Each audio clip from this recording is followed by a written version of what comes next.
قرآن مجید کی سورت الانعام میں اللہ تعالیٰ فرماتے ہیں وَهُوَ الَّذِي يَتَوَفَّاكُم بِاللَّيْلِ وَيَعْلَمُ مَا جَرَحْتُم بِالنَّهَارِ ثُمَّ يَبْعَثُكُم فِيهِ لِيُقْضَىٰ أَجَلٌ مُّسَمًّى ثُمَّ إِلَيْهِ مَرْجِعُكُم ثُمَّ يُنَبِّئُكُم بِمَا كُنتُمْ تَعْمَلُونَ وَهُوَ الْقَاهِرُ فَوْقَ عِبَادِهِ وَيُرْسِلُ عَلَيْكُمْ حَفَظَةً حَتَّىٰ إِذَا جَاءَ أَحَدَكُمُ الْمَوْتُ تَوَفَّتْهُ رُسُلُنَا وَهُمْ لَا يُفَرِّطُونَ ثم ردوا إلى الله مولاهم الحق ألا له الحكم وهو أسرع الحاسبين۔ اور وہی ہے جو رات کو نیند میں تمہاری روح قبض کر لیتا ہے، اور وہ جانتا ہے جو تم دن کے وقت کمائی کرتے ہو، پھر وہ تمہیں اس دن میں اٹھاتا ہے تاکہ وقت مقرر پورا کیا جائے، پھر اسی کی طرف تمہارا لوٹنا ہے، پھر وہ تمہیں بتائے گا جو عمل تم کیا کرتے تھے، اور وہ اپنے بندوں پر غالب ہے، اور وہی تم پر نگہبان فرشتے بھیجتا ہے، یہاں تک کہ جب تم میں سے کسی ایک کو موت آتی ہے تو ہمارے بھیجے ہوئے اسے فوت کرتے ہیں، اور وہ کوئی کوتاہی نہیں کرتے، پھر وہ اللہ کی طرف لوٹائے جاتے ہیں جو ان کا حقیقی مولا ہے، خبردار اسی کے لیے فیصلہ کرنے کا اختیار ہے، اور وہ سب سے زیادہ جلد حساب لینے والا ہے۔ ان آیات میں آپ دیکھ رہے ہیں کہ اللہ سبحانہ تعالیٰ نے پہلے ہر انسان کے سونے اور جاگنے کا ذکر کیا ہے، پھر مرنے اور پھر مر کر جینے کا ذکر ہے۔ تو ہر روز ہم یہ ایکسپیرینس کرتے ہیں، یعنی نبی صلی اللہ علیہ وسلم نے جب لوگوں کو آ کر یہ بتایا کہ تم مرنے کے بعد دوبارہ اٹھائے جاؤ گے تو انہیں یقین نہ آیا۔ انہوں نے کہا کہ یہ کیسے ممکن ہے کہ مرنے کے بعد ہم پھر اٹھائے جائیں، بس مر گئے تو ختم ہو گئے، ما ہی الا حیاتنا الدنیا نموت و نحیا، زندگی تو بس دنیا کی زندگی ہے، ہم جیتے ہیں، ہم مرتے ہیں، بس ختم ہو جاتے ہیں۔ تو ان لوگوں کا آخرت پر یقین نہیں تھا، تو ان کو سمجھایا گیا کس چیز سے؟ ہر روز کے سونے اور جاگنے کے عمل سے، کہ کس طرح انسان ہر روز رات کو سو جاتا ہے، اللہ تعالیٰ اس کی ایک روح قبض کرتے ہیں، پھر وہ صبح جاگ اٹھتا ہے۔ تو ایسے ہی ہوگا کہ موت کے بعد انسان سو جائے گا اور پھر قیامت کے دن دوبارہ اٹھے گا۔ جیسے روزانہ سونے کے بعد اٹھنا کچھ مشکل کام نہیں، تو اللہ سبحانہ تعالیٰ کے لیے موت کے بعد کسی کو زندہ کرنا، دوبارہ جگانا، اٹھانا کچھ مشکل کام نہیں، اور یہ کام اللہ سبحانہ تعالیٰ کے لیے بہت آسان ہے۔ اللہ سبحانہ تعالیٰ روزانہ اسی طرح انسانوں کے ساتھ تصرف کرتے ہیں تاکہ وہ اپنی مقررہ مدت پوری کر لیں، یعنی جتنی زندگی ان کی لکھی ہوئی ہے اس دنیا میں، جتنا ان کو رہنا ہے اتنا وہ رہ جائیں، اور پھر جب ان کی مدت پوری ہو جاتی ہے، ان کا وقت ختم ہو جاتا ہے، تو فرشتے آ کر ان کی روح قبض کر لیتے ہیں، اور فرشتے اللہ تعالیٰ کا حکم ماننے میں کچھ بھی دیر نہیں کرتے، ذرا لمحے کے لیے بھی کوتاہی نہیں کرتے، اور جس وقت جس کی موت لکھی ہوتی ہے اس وقت اس کو دنیا سے لے جاتے ہیں، اور پھر اللہ سبحانہ تعالیٰ ہی کی طرف سب کی واپسی ہے۔ اسی لیے جب کوئی فوت ہو جاتا ہے تو ہم کیا کہتے ہیں؟ انا للہ و انا الیہ راجعون، کہ بے شک ہم بھی اللہ کے لیے ہیں اور ہم اسی کی طرف واپس جانے والے ہیں، ہم بھی لوٹ کے جانے والے ہیں، ہم بھی پلٹنے والے ہیں، جہاں سے آئے ہیں وہیں واپس جائیں گے، اور یہ واپسی یقینی ہے۔ تو یہاں پر جو آیت میں لفظ آیا ہے وَهُوَ الَّذِي يَتَوَفَّاكُم بِاللَّيْلِ، وہ جو تمہیں رات کے وقت فوت کر دیتا ہے۔ توفی کا مطلب ہوتا ہے کسی چیز کو پورا لے لینا، تو حقیقت میں اس کا اطلاق موت پر ہوتا ہے، لیکن مجازی معنوں میں نیند کے لیے بھی، کیونکہ نیند جو ہے وہ موت کی بہن ہے، نیند موت سے ملتی جلتی چیز ہے۔ تو اللہ سبحانہ تعالیٰ رات کو نیند کی حالت میں تمہاری جانوں کو لے لیتا ہے، یعنی انسان کے اندر سے ایک روح نکل جاتی ہے۔ اسی لیے آپ دیکھیں کہ بعض اوقات جو خواب ہم دیکھتے ہیں اس میں ہم کسی دوسرے ملک میں ہوتے ہیں، مرے ہوئے انسانوں سے ملاقات کر رہے ہوتے ہیں، بعض اوقات کوئی ہمیں میسج دے رہا ہوتا ہے جو مر چکا ہوتا ہے۔ آج اس صبح ایک خاتون نے مجھے میسج کیا کہ میرے داماد کی ایکسیڈنٹ میں ڈیتھ ہوئی ہے، اور وہ 4 دفعہ مجھے خواب میں آ کے ایک ہی بات کہتا ہے، اور جب وہ بات کہہ دیتا ہے تو اس کے بعد یکا خوف سے میری آنکھ کھل جاتی ہے۔ تو آپ بتائیں کہ اس کا ہم کریں کیا؟ تو میں نے کہا کہ پہلے آپ مجھے یہ بتائیں وہ کیا کہتا ہے۔ وہ کہتا ہے کہ آپ میری امی سے جا کے کہیں کہ میرے ساتھ ایسا سلوک نہ کریں، میں ان کا بیٹا ہوں، میں انہی کا بیٹا ہوں، اور وہ میرے ساتھ ایسے نہیں کریں۔ اب کیسے نہیں کرے؟ تو میں نے کہا کہ اس سے تو یہی اشارہ ملتا ہے کہ ماں کسی بات پر اس سے خفا تھی جب وہ فوت ہوا ہے، ناراض تھی، اور شاید اس ناراضگی کا کچھ اثر ابھی تک دل میں باقی ہے۔ تو ظاہر ہے کہ اگر کوئی شخص فوت ہو جاتا ہے اور اس کی ماں اس سے ناراض ہے تو پھر خیر نہیں، پھر کچھ نہ کچھ آگے اس کی پکڑ ہے، کتنی ہو تو اللہ ہی بہتر جانتا ہے۔ لہٰذا دنیا میں انسانوں کے ساتھ ہمیں اپنے معاملات صاف کر لینے چاہیے۔ ہمیں نہیں پتا کہ ہماری موت کب آ جائے گی، ہم کب دنیا سے چلے جائیں گے، اور اس بات سے تو بہت ڈرنا چاہیے کہ ہماری وجہ سے ہماری ماں روئے، ہمارے کسی سلوک پر، ہمارے کسی رویے پر، ہمارے کسی طریقے پر، ہماری کسی عادت پر، تو ماں کو رلانا نہیں چاہیے۔ ایک مرتبہ نبی صلی اللہ علیہ وسلم کے پاس ایک شخص آیا اور کہنے لگا کہ میں آپ کے ساتھ ہجرت اور جہاد کرنا چاہتا ہوں۔ آپ نے پوچھا تم نے اپنے ماں باپ کو کس حال میں چھوڑا؟ تو وہ بولا کہ وہ رو رہے تھے، کیونکہ میں ایک ہی تھا ان کی خدمت کرنے کے لیے، تو وہ رو رہے تھے۔ آپ نے فرمایا تم واپس جاؤ، فَفِيهِمَا فَجَاهِدْ، انہی میں جا کے جہاد کرو، انہیں ان کی خدمت کرو، اور جس طرح تم انہیں رلا کے آئے ہو ایسے ہی جا کر تم انہیں ہنساؤ۔ تو ہم میں سے ہر ایک کا یہ فرض بنتا ہے کہ وہ اپنے ماں باپ کے ساتھ حسن سلوک کرے اور ماں باپ کو خوش رکھے۔ اگر کسی بات پر ماں باپ کے ساتھ اختلاف بھی ہو تو بھی اس اختلاف کو جلد ختم کر لینا چاہیے۔ بعض اوقات ماں باپ ایسی باتیں کہتے ہیں جو ہمیں پسند نہیں ہوتی، یا ایسی بات کہتے ہیں جو ہمارے لیے ماننی بہت مشکل ہوتی ہے، لیکن پھر بھی اس میں آپس میں بات چیت کر کے کوئی نہ کوئی اس کا حل، کوئی نہ کوئی اس کا راستہ ضرور نکالنا چاہیے۔ اور اس حال میں موت ہرگز نہیں آنی چاہیے کہ ماں باپ ناراض ہوں، وہ دونوں یا کوئی ایک۔ اور اگر ہم نے نادانی میں ایسا کچھ کر لیا ہے، ہم نے اپنی زندگی میں کوئی ایسے کام کیے کہ جس سے وہ خوش نہیں تھے اور وہ دنیا سے جا چکے ہیں، تو ان کے پیچھے ان کے لیے خوب خوب دعائیں کریں، ان کی بخشش کی دعائیں کریں، ان کی طرف سے صدقہ خیرات کریں، ان کے رشتہ داروں سے حسن سلوک کریں، کیونکہ والدین کے مرنے کے بعد جو ان سے حسن سلوک ہوتا ہے اس کا ایک حصہ یہ ہے کہ زندگی میں وہ جن لوگوں سے محبت کرتے تھے، جن لوگوں کا وہ خیال رکھتے تھے، ان کا خیال رکھا جائے، یعنی ان سے محبت کی جائے، ان کو پوچھا جائے۔ بعض اوقات تو اپنے بہن بھائیوں کو، رشتہ داروں کو جو مالی لحاظ سے کمزور ہے ان کی کچھ مال سے مدد کرتے تھے، اور اگر اللہ ہمیں توفیق دے تو اپنے والدین کے ان رشتہ داروں کی مالی مدد جاری رکھنی چاہیے۔ اسی طرح اگر وہ کسی خاص موقع پر کوئی صدقہ خیرات کرتے تھے تو وہ صدقہ خیرات ان کی طرف سے جاری رہنا چاہیے جب تک ہم زندہ ہیں۔ پھر ہمارے بعد ہماری اولاد تو جو بھی کرے گی، لیکن ہم اپنے والدین کی لیگیسی کو آگے لے کے بڑھنے والے ہوں۔ حضرت عمر رضی اللہ عنہ کے ایک بیٹے تھے عبداللہ بن عمر، جو نبی صلی اللہ علیہ وسلم کی ہر معاملے میں بہت اتباع کیا کرتے تھے، بہت پیروی کرتے تھے۔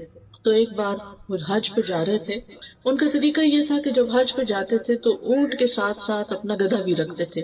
آپ کو معلوم ہے کہ اونٹ کی سواری تھکا دینے والی ہوتی ہے، اور جب وہ اونٹ پر بیٹھے بیٹھے تھک جاتے تھے تو پھر گدھے کو سواری کے لیے استعمال کرتے تھے۔ اور راستے میں چونکہ مٹی گرد بہت ہوتی تھی تو وہ اپنے سر پہ پگڑی پہنتے تھے۔ اب وہ جا رہے تھے تو راستے میں ایک بدو ملا، تو اس سے ملاقات کی، تو پتہ چلا کہ یہ حضرت عمر کے دوست کا بیٹا ہے۔ تو انہوں نے اپنا گدھا بھی اور اپنی پگڑی دونوں ان کو دے دی۔ تو حضرت عبداللہ بن عمر کے ساتھی کہنے لگے کہ آپ نے تو دونوں چیزیں اس کے حوالے کر دی، آپ کا سفر کیسے گزرے گا؟ تو کہنے لگے کہ یہ میرے والد عمر کے دوست کا بیٹا تھا، تو مجھے خیال آیا کہ میں اس کے ساتھ حسن سلوک کروں، کیونکہ اس کا باپ میرے باپ کا دوست تھا۔ تو ہمارا دین کہاں تک ہمیں خیر خواہی اور خیال رکھنے اور رشتوں کو نبھانے اور تعلقات کو نبھانے کا حکم دیتا ہے۔ اور یہ صحابہ کرام تھے جن کے دلوں میں دنیا کی محبت نہیں تھی، اپنے لیے کم ہی کچھ بچا کے رکھتے تھے، دینے والے تھے۔ اور عربوں کے دل تو ویسے بھی بڑے وسیع ہوتے ہیں، اور ایک قدرتی بھی ان کے اندر دینے کا مزاج پایا جاتا ہے، لیکن اسلام نے آ کر اس دینے کے مزاج کو اور خوبصورت بنا دیا اور اللہ کی خاطر کرنے والا بنا دیا، جس کا پھر اجر ہی اجر ہے۔ تو بات میں یہ کر رہی تھی کہ بعض اوقات نیند کے وقت انسان خواب میں ایسی ایسی جگہوں پر پہنچ جاتا ہے، حالانکہ فزیکلی وہ بستر پر ہوتا ہے، تو وہ دراصل اس کی روح ہوتی ہے، اور وہ روح سے ملاقات کر سکتی ہے، یعنی گھوم پھر کے، اور پچھلے فوت شدہ لوگوں سے یا زندہ لوگوں سے یا کچھ بھی۔ تو یہ اللہ تعالیٰ کا ایک ایسا نظام ہے، اللہ تعالیٰ کی قدرت کا ایک ایسا مظہر ہے جسے ہم سب ایکسپیرینس کرتے ہیں، اور اس سے پتہ چلتا ہے کہ اللہ سبحانہ تعالیٰ وہ کام کرتا ہے جو بندے نہیں کر سکتے۔ یعنی اللہ تعالیٰ اگر روح لے جائے اور واپس نہ کرے تو کوئی بندہ اس روح کو ڈال نہیں سکتا، اور اگر اللہ تعالیٰ کسی کو بچانا چاہے تو کوئی کسی کو مار نہیں سکتا، وہ اس کی حفاظت کے لیے کوئی بھی راستہ نکال دے گا. لہٰذا ہماری زندگیوں میں بہت سی ایسی چیزیں ہو جاتی ہیں جن کے بعد ایک سوالیہ نشان رہ جاتا ہے کہ ایسا کیوں ہوا. تو بات یہ ہے کہ یہ تقدیر کا ایک حصہ تھا، اللہ کا فیصلہ تھا جو پورا ہو گیا. اس کے پیچھے کیا حکمت تھی، کیا بہتری تھی، بعض اوقات ہمیں سمجھ میں نہیں آتا، لیکن اللہ سبحانہ وتعالیٰ ہر چیز کا علم رکھتا ہے. قد احاط اللہ بکل شیء علما، اللہ تعالیٰ نے اپنے علم کے ساتھ ہر چیز کا احاطہ کر رکھا ہے. ماضی، حال، مستقبل سب جانتا ہے. کس انسان کے فائدے میں کیا چیز ہے اور نقصان میں کیا چیز ہے، کس کی موت جلدی آنی چاہیے اور کس کی موت تاخیر سے ہونی چاہیے. اس کا علم اللہ تعالیٰ کو زیادہ ہے. لہٰذا کبھی بھی انسان کو اللہ کے فیصلوں پر ناراض نہیں ہونا چاہیے، بلکہ اللہ تعالیٰ کے فیصلوں کو خوش دلی سے قبول کرنا چاہیے کہ رضیت باللہ ربا، میں اللہ کے رب ہونے پہ راضی ہوں. وہی پیدا کرتا ہے، وہی موت دیتا ہے، وہی رزق دیتا ہے، وہی امتحان لیتا ہے، سب کچھ اسی کے قبضہ قدرت میں ہے. پھر اس آیت میں فرمایا وَيَعْلَمُ مَا جَرَحْتُمْ بِالنَّهَارِ، اور وہ جانتا ہے جو تم دن میں مختلف کام کرتے رہتے ہو. جرح کا لفظی مطلب ہوتا ہے زندہ چیز کی جلد، اسکن جو ہوتی ہے، اور چمڑے کو کسی تیز دھار چیز کے ساتھ پاڑ دینا، جیسے چھری، تلوار، ناخن، کچلی والے دانت، ان کے ذریعے اسکن کو کاٹنا جرح کہلاتا ہے. اسی لیے زخم کے لیے لفظ جرح استعمال ہوتا ہے اور زخمی کو مجروح کہتے ہیں. اردو میں بھی یہ لفظ استعمال ہوتا ہے مجروح. تو یہاں مراد اس سے ما جرحتم کا مطلب یہ نہیں کہ جو تم چیرتے پاڑتے ہو، بلکہ مطلب یہ ہے کہ جو کام تم اپنے ہاتھ سے یا زبان سے کرتے جاتے ہو. یعنی بعض اوقات انسان کے ہاتھ بھی دوسروں کو تکلیف دیتے ہیں اور بعض اوقات زبان تو مجروح زخمی کر ہی دیتی ہے دوسروں کو. یعنی جس قسم کے بھی تم کام کرتے ہو وہ سارے اللہ کے علم میں ہیں. ثم یبعثکم فیہ لیقضی اجل مسمی، پھر وہ تمہیں نیند کی حالت میں فوت کرنے کے بعد دن میں اس نیند سے جگا دیتا ہے تاکہ ہر شخص اپنی وہ عمر پوری کر لے جو اللہ کے علم میں اس کے لیے مقرر کی گئی ہے، اس دنیا میں اس کے لیے مقدر کی گئی ہے.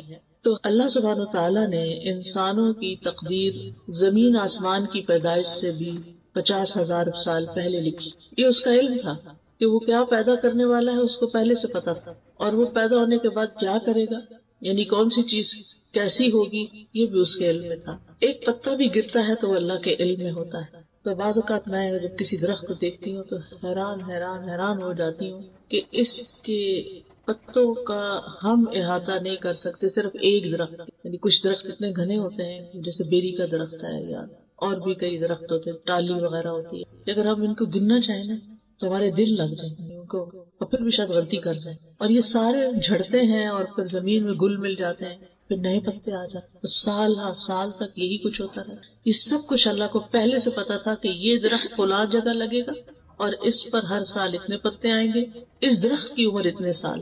ہمیں نہیں پتا ہوتا کب یہ درخت جل جائے، ختم ہو جائے، لیکن اللہ کو پتا ہے. ایسے ہی انسانوں کے بارے میں ہمیں نہیں پتا ہوتا کب کس دن کس کی موت کا وقت لکھا ہے اور وہ آ جائے، لیکن اللہ کو پتا ہوتا ہے. تو یہ اللہ تعالیٰ کا علم ہے. اور یہاں سے یہ بات بھی پتہ چلتی ہے کہ موت کا وقت مقرر ہے، وہ آگے پیچھے نہیں کیا جا سکتا. ہاں یہ ضرور ہو سکتا ہے کہ کچھ اعمال جو ہیں انسان کی زندگی میں برکت پیدا کرتے ہیں اور تھوڑے وقت میں انسان بہت کچھ کر کے چلا جاتا ہے اس دنیا سے. لیکن یہ بات یاد رکھنی چاہیے، نمبر ایک یہ کہ ہم یہاں ہمیشہ رہ نہیں سکتے اس دنیا میں، ہمیں یہاں سے جانا ہی جانا ہے. یعنی ہم میں سے ہر ایک پر موت آنی ہے. اور دوسری بات یہ ہے کہ موت کے بعد اللہ کے پاس جانا ہے، اللہ کو منہ دکھانا ہے. ثم الیہ مرجعکم، یعنی تمہارا اس دنیا میں اپنی زندگی کے پورا ہو جانے کے بعد اکیلے اللہ کی طرف لوٹ جانا ہے. ٹھیک ہے لوٹ جانا ہے، پھر کیا ہوگا؟ ثم ینبئکم، پھر وہ تمہیں بتائے گا بما کنتم تعملون، جو کچھ تم کرتے رہے. ہم میں سے ہر ایک کو سوچنا چاہیے وہ کیا کر رہا ہے اپنی زندگی کے، کیا وہ جو کچھ کر رہا ہے وہ اللہ تعالیٰ کی پسند کے مطابق ہے یا اللہ تعالیٰ کی ناراضگی کے مطابق. ہم بعض اوقات بڑے اچھے اچھے کام کر رہے ہوتے ہیں لیکن اس سے ہمارے دل میں کبھی بھی یہ خیال نہیں آیا کہ یہ ہم اللہ کو خوش کرنے کے لیے کر رہے ہیں. ہم کر رہے ہیں کیونکہ ہمیں اچھے لگتے ہیں وہ کام، ہمارے دل کو اچھے لگتے ہیں، ہمارے نفس کے مطابق ہوتے ہیں، ہمارا پیشن ہوتے ہیں، وہ اس لیے ہم کر رہے ہوتے ہیں. لیکن ہم میں سے ہر ایک کو سوچنا چاہیے کہ جو کچھ بھی وہ کر رہا ہے وہ کس کے لیے کر رہا ہے اور اس کا بدلہ وہ کس سے چاہتا ہے. ثم ینبئکم بما کنتم تعملون. اب یہ جو بتایا جائے گا نا تو اس سے پتہ چلتا ہے کہ ہم میں سے ہر ایک اپنا نامہ اعمال دیکھے گا، اور جب دیکھے گا تو پکار اٹھے گا، ما لہذا الکتاب لا یغادر صغیرۃ ولا کبیرۃ الا احصاها، اس کتاب کو کیا ہو گیا ہے کہ اس نے نہ کوئی چھوٹی بات چھوڑی ہے نہ کوئی بڑی، مگر اس کو گن گن کے لکھ لیا ہے، شمار کر لیا ہے۔ مثلاً اگر ایک انسان کو جھوٹ بولنے کی عادت ہے اور وہ زندگی میں 1000 جھوٹ بولتا ہے تو صرف جھوٹ نہیں لکھے ہوں گے بلکہ جھوٹوں کی تعداد بھی لکھی ہوئی ہوگی، کتنے 1000 جھوٹ بولے اس شخص نے۔ اور اسی طرح باقی اعمال بھی، اتنی رکعتیں اس نے پڑھی، اتنے قرآن کے حرف پڑھے، کیونکہ ہر حرف پہ 10 نیکیاں ملنے والی ہیں، تو وہ حروف بھی گنے ہوئے ہوں گے۔ ایک ایک ذرہ جو ہے اس کا بدلہ ہے۔ قرآن مجید میں آتا ہے ان اللہ لا یظلم مثقال ذرۃ وان تک حسنۃ یضاعفها ویؤت من لدنہ اجرا عظیما، اللہ کسی جان پر ایک ذرے جتنا بھی ظلم نہیں کرتا، ایک ڈاٹ جتنا بھی، ڈاٹ بھی بڑا ہوتا ہے، ذرہ اس سے بھی چھوٹا ہوتا ہے، اور اگر وہ ذرہ نیکی کا ہو تو اس کو وہ کئی گنا زیادہ بڑھا دیتا ہے، ملٹیپلائی کر دیتا ہے، اور اپنے پاس سے اجر عظیم عطا کرتا ہے۔ یہ ہے ہمارا رب اللہ الرحمن، کہ جو ہماری نیکیوں کی اس قدر قدردانی کرتا ہے کہ بڑے اعمال تو اپنی جگہ، لیکن چھوٹا سا عمل بھی وہ قبول کرتا ہے، وہ چھوٹے سے عمل سے بھی راضی ہو جاتا ہے، اور اگر خلوص کا ذرے جتنا عمل بھی ہو تو اس کو بھی اللہ سبحانہ وتعالیٰ بہترین اجر سے نوازے گا۔ وَيُؤْتِ مِن لَّدُنْهُ أَجْرًا عَظِيمًا، یعنی اللہ کے پاس تو بہت کچھ ہے، اس کے خزانے تو بہت وسیع ہیں، لہٰذا وہ اپنے پاس سے انسان کو اجر عظیم عطا کرے گا۔ یہ اللہ کا فضل ہے، یہ اللہ کی رحمت ہے۔ حلال کمائی میں سے ایک لقمہ جو انسان اللہ کے راستے میں خرچ کرتا ہے، اللہ سبحانہ وتعالیٰ اس کو اپنے دائیں ہاتھ سے قبول کرتا ہے، دائیں ہاتھ میں لیتا ہے، پھر اس کو بڑھاتا ہے، بڑھاتا ہے، بڑھاتا ہے، حتیٰ کہ ایک لقمہ احد پہاڑ جتنا بڑا ہو جاتا ہے۔ آپ میں سے کسی نے احد پہاڑ دیکھا ہوگا، تقریباً 12 میل تک اس کی رینج ہے، اور بہت ہیوی قسم کا پہاڑ ہے، بھاری قسم کا۔ صرف ایک مورسل، ایک لقمہ جو آپ کسی کو کھلا دیتے ہیں، بس شرط یہ ہے کہ اللہ کی خاطر کھلائے، اور شرط یہ ہے کہ حلال کمائی میں سے ہو، کیونکہ ان اللہ طیب لا يقبل الا الطیب، اللہ تعالیٰ پاک ہے اور وہ پاک چیز کے علاوہ قبول ہی نہیں کرتا، یعنی حرام مال کو وہ قبول نہیں کرتا، مشکوک مال کو وہ قبول نہیں کرتا، پاکیزہ مال ہی کو قبول کرتا ہے، جو انسان محنت سے کماتا ہے اور پھر محنت سے اپنے دل لگا کے اس کو خرچ کرتا ہے، اپنے دل کی خوشی سے اس کو آگے دیتا ہے، اور پھر صحیفوں میں تو ایک ایک چیز لکھی ہوئی ہے جسے کوئی مٹا نہیں سکتا، اور ہر چھوٹی بڑی بات، کلو کبیر و صغیر مستطر، ہر چھوٹی سے چھوٹی چیز اور بڑی سے بڑی چیز سطروں میں لکھی ہوئی، مستطر، سطر کہتے ہیں نا لائن کو، یعنی تحریر شدہ ہے، ریکارڈڈ ہے، لکھی ہوئی ہے۔ اللہ تعالیٰ فرماتے ہیں سورۃ المجادلہ میں احصاہ اللہ ونسوہ، اللہ نے انہیں گن گن کر رکھا ہے جبکہ وہ اسے بھول چکے۔ انسان اپنے اعمال کر کے بھول جاتا ہے، زبان سے باتیں نکال کے بھول جاتا ہے، اپنے رویوں کو فراموش کر دیتا ہے، لیکن اللہ سبحانہ وتعالیٰ اس کو نہیں بھولتا۔ وَهُوَ الْقَاهِرُ فَوْقَ عِبَادِهِ، اور وہ اپنے بندوں کے اوپر غالب ہے، قاہر ہے۔ امام راضی کہتے ہیں اس قہر کے کئی معنی ہیں۔ ایک معنی ہے کہ اللہ تعالیٰ اس طرح غالب ہے کہ ایک چیز کو عدم سے وجود میں لے آتا ہے، یعنی he makes something out of nothing، تو عدم سے وجود میں لانے والا صرف وہ ہے۔ ہم انسان جو کچھ بناتے ہیں وہ اللہ کے بنائے ہوئے چیزوں کو مولڈ کرتے رہتے ہیں، اسی کو ڈھالتے ہیں، مختلف شکلوں میں ان کو بنا لیتے ہیں، اپنے پاس سے کچھ نہیں کر سکتے کہ کوئی چیز سرے سے ہے ہی نہیں اور ہم اس کو ایجاد کر لیں۔ دوسرا یہ ہے کہ جو چیزیں موجود ہیں ان کو وہ فنا کرنے پر بھی غالب ہے، یعنی نہیں تو بنانے پہ قادر ہے، اور ہے تو اس کو ملیامیٹ کرنے پر بھی قادر ہے۔ اور پھر تیسری چیز یہ ہے کہ متضاد چیزوں کو پیدا کرتا ہے، یعنی رات اور دن اور اسی طرح بہت ساری چیزیں۔ اور چوتھی بات یہ کہ وہ اپنے فیصلوں کو نافذ کرنے پہ قادر ہے، یعنی جو اس نے ڈیسائیڈ کیا ہو وہ اس کو کر لیتا ہے، یعنی انما امرہ اذا اراد شیئا ان یقول له کن فیکون، اس کو صرف کن کہنے کی ضرورت ہوتی ہے۔ 4 چیزوں کو اس نے اپنے ہاتھ سے بنایا، باقی سب کن کہہ کے بنایا۔ وہ 4 چیزیں کون سی ہیں؟ قلم، آدم علیہ السلام، جنت عدن اور عرش الہی، اور باقی چیزیں کن کہتے ہیں۔ ان 4 چیزوں کو اللہ نے بڑی عزت بخشی ہے۔ قلم کو عزت دی ہے، عرش کو عزت دی ہے، آدم علیہ السلام کو عزت دی ہے، اور جنت عدن کو عزت دی ہے۔ پھر فرمایا وَيُرْسِلُ عَلَيْكُمْ حَفَظًا، وہ تم پر نگران بھیجتا ہے، یعنی فرشتے۔ حفاظت کے فرشتوں کی 2 قسمیں ہیں، ایک وہ ہیں جو ہمارے جسم کی حفاظت پر مامور ہیں، بدن کی حفاظت کرتے ہیں اور اس کو گھیرے ہوئے ہوتے ہیں، اس سے شیطان کی تکلیفوں کو دور کرتے ہیں. سورۃ الرعد میں آتا ہے لہو معقبات من بین یدیہ ومن خلفہ یحفظونہ من امر اللہ، اس کے لیے اس کے سامنے سے اور اس کے پیچھے سے پہرے دار مقرر ہیں جو اللہ کے حکم سے اس کی حفاظت کرتے ہیں. یحفظونہ من امر اللہ، یعنی من امر اللہ سے مراد بامر اللہ، اللہ کے حکم کے ساتھ. دوسرے وہ فرشتے ہیں جو انسان کے اعمال کی حفاظت پر مامور ہیں، یعنی جو ایک ایک حرکت اور ایک ایک کام پر نگاہ رکھتے ہیں اور ہر ایکشن، ہر چیز کا پورا ریکارڈ مینٹین کر رہے ہیں. جیسے کہ اللہ تعالیٰ فرماتے ہیں ام یحسبون انا لا نسمع سرهم ونجواهم بلا ورسلنا لدیہم یکتبون، کیا وہ سمجھتے ہیں کہ ہم ان کے راز اور ان کی سرگوشیاں نہیں سنتے؟ یعنی یہ جو چھپ چھپ کے باتیں کرتے ہیں ہمیں نہیں پتا؟ کیوں نہیں، ہمارے بھیجے ہوئے فرشتے ان کے پاس ہی لکھتے رہتے ہیں. ہم سمجھتے کوئی نہیں سن رہا، ہم دائیں دیکھتے ہیں بائیں دیکھتے ہیں اوپر نیچے دیکھتے ہیں، کوئی نہیں اب بات کر لو. نہیں، فرشتے تو کہیں نہیں جاتے، وہ تو ادھر بیٹھے ہوتے ہیں.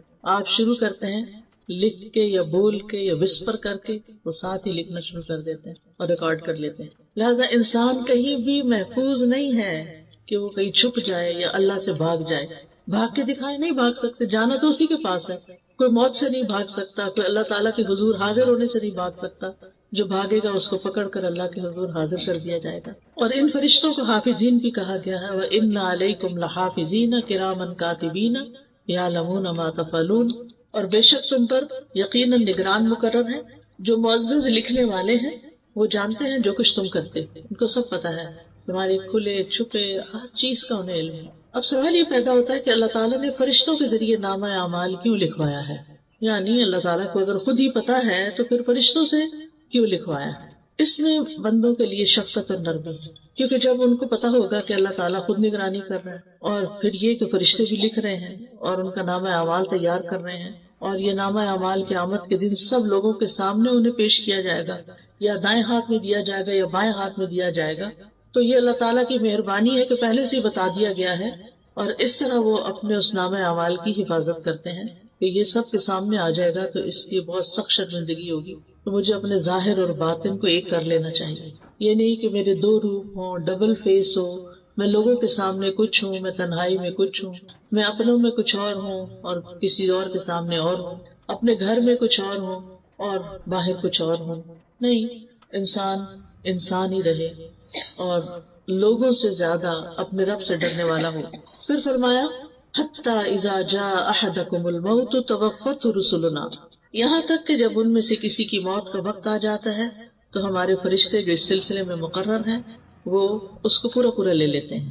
یعنی یہ جو کراون کاتبین ہیں یہ زندگی کی مدت ختم ہونے تک بس حفاظت کرتے ہیں، اور جب مدت ختم ہو جاتی ہو تو دوسرے فرشتے آ جاتے ہیں، ڈیوٹی چینج ہو جاتی ہے، یہ فرشتے چلے جاتے ہیں ہمیشہ کے لیے واپس، اور وہ فرشتے آتے ہیں جنہیں انسان کو فوت کرنے کا کام دیا گیا، وہ فوراً حاضر ہو جاتے ہیں اور ان کا سردار ملک الموت کہلاتا ہے. جب موت کا وقت آتا ہے تو فرشتے دور تک حد نگاہ نظر آنے لگتے ہیں انسان.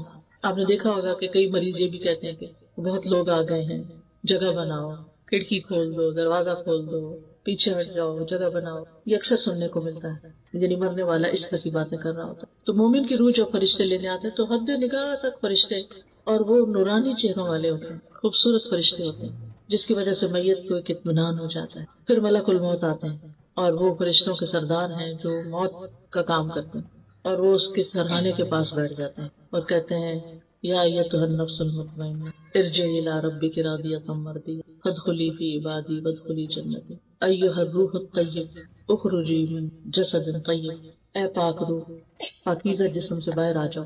اور وہ روح ان کے کہنے پر ایسے باہر آ جاتی ہے جیسے پانی کا قطرہ کسی بوتل میں سے باہر نکل جائے، آسانی کے ساتھ، کیونکہ اس کو رب کی ملاقات کی بشارت مل چکی ہوتی ہے کہ رب راضی ہے تم سے.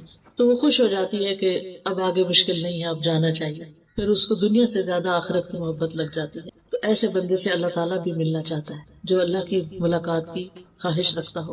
ابن عباس کہتے ہیں کہ بہت سے فرشتے ملک الموت کے معاون ہیں، لہٰذا جو ہی روح نکلتی ہے تو ملک الموت روح نکال کے لے کے فوراً فرشتوں کے حوالے کر دیتے ہیں. پھر وہ جو نیک شخص ہوتا ہے اس کے لیے جنت سے کفن آتا ہے، روح کے لیے الگ کفن ہوتا ہے، اور جنت کی خوشبو حنوت بھی لاتے ہیں، اس کا نام حنوت ہے، حانون واو توئے.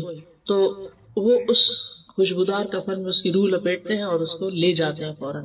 یعنی فرشتے اس کو لے کے آگے چل پڑتے آسمانوں کی طرف جاتے ہیں. جہاں جہاں سے فرشتے گزرتے ہیں اس روح کو لے کر، تو فرشتوں کا کوئی بھی گروہ جو راستے میں نظر آتا ہے وہ پوچھتا ہے کہ یہ کون پاکیزہ روح ہے.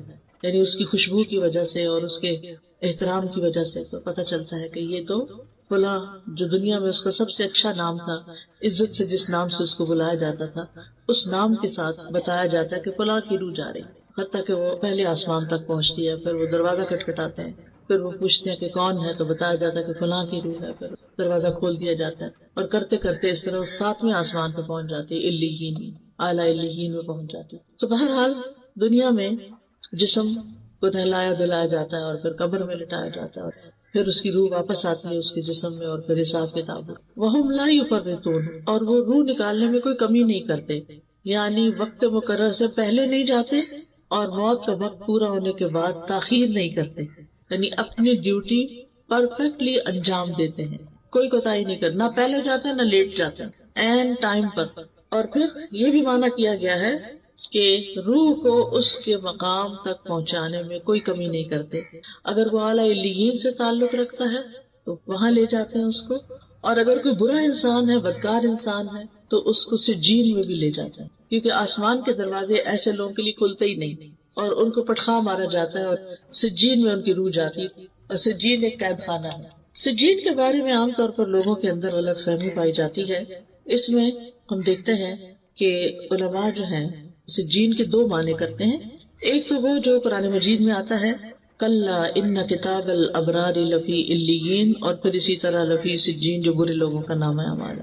اس کا معنی کیا ہے کہ فجار کے برعکس نیک لوگوں کی کتاب یا نامہ اعمال جو ہے وہ علیین میں رکھا جاتا ہے. قال الاعمش عن شمر ابن عطیہ عن ہلال ابن یساف قال سأل ابن عباس کعبا، ابن عباس نے کعب رضی اللہ عنہ سے سوال کیا، وَأَنَا حاضر، اور میں اس وقت وہاں خود موجود تھا، ان سجین، سجین کے بارے میں. قال هي الارض السابعة، کہ یہ 7ویں زمین ہے، وفيها ارواح الكفار، اور اس میں کفار کی روحیں ہوتی ہیں. وسأله عن علیین، اور ان سے علیین کے بارے میں بھی پوچھا.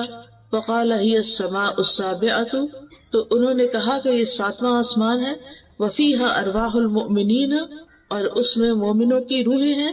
وہکذا قال غیر واحد ان السماء السابعة، کہ وہ 7ویں آسمان میں ہے. یعنی علیین کہاں ہے؟ 7ویں آسمان میں. اور وہاں علیین ایک طرح سے سمجھو جنت ہی ہے. اب وہاں پر پہنچ کر ثم ردوا الی اللہ مولاہم الحق، پھر وہ اپنے حقیقی مولا، سچے مولا، اصل مولا یعنی اللہ سبحانہ وتعالیٰ کی طرف لوٹا دیے جاتے ہیں. کیوں؟ تاکہ ان کا حساب لیا جائے، تاکہ وہ قیامت کے دن جزا سزا پا سکیں. مولا جو ہے اس کا معنی ہوتا ہے جو لوگوں کے سارے امور اور معاملات کا ذمہ دار ہوتا ہے، یعنی جو گھر والوں کو ان کے کاموں میں اسسٹ کر رہا ہوتا ہے. تو حقیقی مولا جو ہے وہ اللہ سبحانہ وتعالیٰ ہی ہے. الا لہ الحکم وہو اسرع الحاسبین، خبردار حکم اسی کے لیے ہے اور وہ سب سے جلد حساب لینے والا ہے. یعنی ساری مخلوق کو یک بارگی اٹھا کے سب سے اکٹھا حساب بھی لے سکتا ہے، اس کے لیے کچھ مشکل نہیں. تو ان آیات سے یہ پتہ چلتا ہے کہ اللہ تعالیٰ اپنی تمام مخلوقات کی حرکات و سکنات کا احاطہ کیے ہوئے ہے. پھر یہ کہ سونا اور جاگنا اللہ کی بنائی ہوئی آخرت کی یاد دلاتا ہے اور یہ یاد آنی چاہیے. پھر یہ کہ ہمیں موت کی تیاری کرنی چاہیے، موت کو یاد رکھنا چاہیے. ہر نماز میں اپنی موت کو یاد رکھیں، اس سے نماز میں خشوع و خضوع آئے گا. پھر موت کی حقیقت پہچاننے کے لیے دوسری مصیبتیں ہلکی ہو جاتی ہیں، اور کسی کی موت کی خبر سن کے اپنی موت کے بارے میں ضرور سوچیں. یہ نہ سوچے کہ ہمارا تو اس سے تعلق کوئی نہیں، وہ تو دوسرا خاندان ہے اور اس کو کووڈ-19 کی ویکسین سوٹ نہیں کی، لہٰذا اس پر تو یہ مسئلہ ہو گیا اور ایسے فوت ہو گیا تو ہماری تو ابھی نہیں باری. نہیں، کسی کو نہیں پتا کون لائن کے کس نمبر پر ہے. اور پھر یہ ہے کہ موت کو ناپسند نہیں کرنا چاہیے بلکہ اچھے کام کرنا چاہیے تاکہ موت کے وقت جو ہماری زندگی ہے وہ خوبصورت ہو. کیونکہ ہر ایک نے مرنا ہے، موت کا فرشتہ بھی مقرر ہے، موت سے فرار ممکن نہیں، موت سے کوئی بھی بچنے والا نہیں. یعنی کوئی یہ نہیں کہہ سکتا کہ میں بچ جاؤں گا، بلا میں نے دوائی ایجاد کر لیا اور وہ کھا لوں گا اور کبھی موت نہیں آئے گی مجھ پر، ایسا نہیں ہو سکتا۔ پھر یہ کہ موت کا وقت اور جگہ بھی مقرر ہے۔ پھر یہ بھی یاد رکھنا چاہیے کہ موت کی سختیاں بھی ہیں۔ کلا اذا بلغت التراقی وقیل من راق وظن انہ الفراق والتفت الساق بالساق۔ ہرگز نہیں وہ وقت یاد کرو جب جان ہنسلیوں تک پہنچ جائے گی اور کہا جائے گا ہے کوئی دم کرنے والا، دم جھاڑ کرنے والا، اور وہ یقین کر لے گا کہ یقیناً جدائی کا وقت آ گیا ہے۔ پنڈلی پنڈلی کے ساتھ لپٹ جائے گی، اس دن تیرے رب ہی کی طرف روانگی کا وقت۔ انبیاء علیہ السلام کو بھی موت کی شدت محسوس ہوئی تھی۔ اب یہ ہے کہ اگر کوئی اپنے قریبی لوگوں میں سے فوت ہو جائے تو کیا کرنا چاہیے؟ خبر سنتے ہی پہلے الفاظ انا للہ و انا الیہ راجعون پڑھنے چاہیے، پھر اس شخص کے لیے دعا کرنی چاہیے، لواحقین کے لیے دعا کرنی چاہیے، زبان سے رب کو راضی کرنے والے کلمات ہی کہنے چاہیے، یعنی ایسی باتیں نہیں کرنی چاہیے کہ جس سے اللہ تعالیٰ ناراض ہو، اللہ کی ناراضگی کے جملے نہیں بولتے، اللہ سبحانہ تعالیٰ کی تعریف کرنی چاہیے، صبر کرنا چاہیے۔ حدیث میں آتا ہے کہ صدمے کی پہلی چوٹ پر صبر کرنا، یعنی اصل صبر کیا ہے؟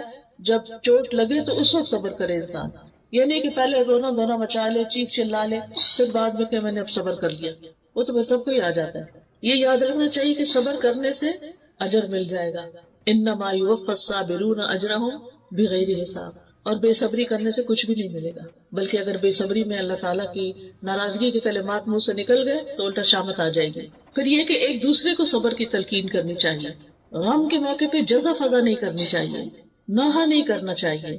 پھر میت کے پاس خیر والے کلمات بولیں، اس کی خوبیوں کا ذکر کریں، اس کی اچھی صفات کا ذکر کریں، کیونکہ وہ اس کے حق میں لکھے جاتے ہیں، اور اگر اس کے بارے میں بری باتیں کی جائے تو وہ بھی لکھی جاتی ہیں جن پر اس کو سزا ہو سکتی ہے۔ پھر جلد کفنانے دفنانے کا انتظام کرنا چاہیے۔ میت کے اوپر اگر قرض ہو پہلے اس کا قرض ادا کر دیا جائے۔ پھر قریبی رشتہ داروں کو میت کا غسل دینا چاہیے، بیری کے پانی سے۔ سفید اور اچھا کفن پہنانا چاہیے، ریشمی نہیں، کاٹن کا ہو۔ پھر جو میت کو کفن پہنائے اللہ سبحانہ تعالیٰ اسے قیامت کے دن سندس کا لباس پہنائے گا، جو خرچہ کرے گا وہ پہنائے گا اپنی طرف سے۔ پھر یہ کہ عورتوں کو جنازے کے ساتھ نہیں جانا چاہیے۔